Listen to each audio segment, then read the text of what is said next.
This will be his 4th round of chemo. He has chemo every 3 weeks, so it's very intense in hospital every time. A Manitoba teen who reconfigured computers to help contribute in the fight against cancer, only to be later diagnosed with stage 4 bone cancer himself, is currently undergoing treatment at this hospital where a recent cluster of COVID-19 cases was identified.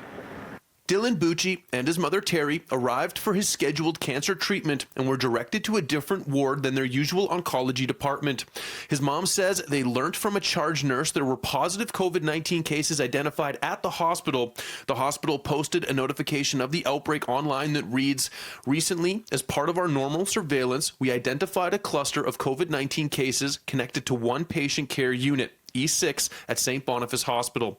This led us to rapidly assess the unit and test all contacts who may have been exposed between October 5th and October 16th, 2020. We weren't admitted at that time, we were admitted after.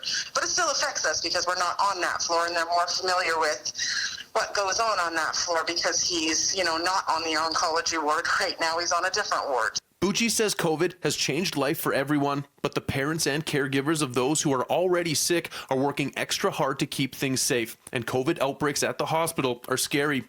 Right now, the family is working to renovate their 100-year-old home to better suit Dylan's needs moving forward.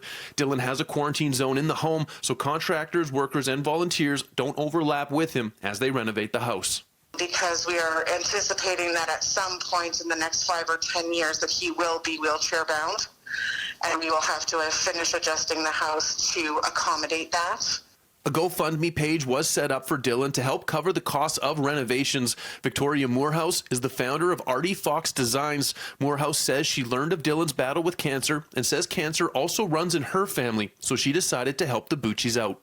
And so we've been tossing around ideas to how to raise money, and I created the idea of the ornament.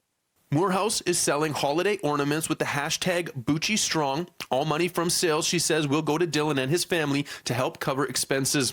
Moorhouse says she has already sold about 30 ornaments. It's amazing seeing everyone come together and support, especially in the tough times that everyone's going through. It's just nice seeing that everyone's still supporting each other through everything. In Winnipeg, Mark Neufeld, City News.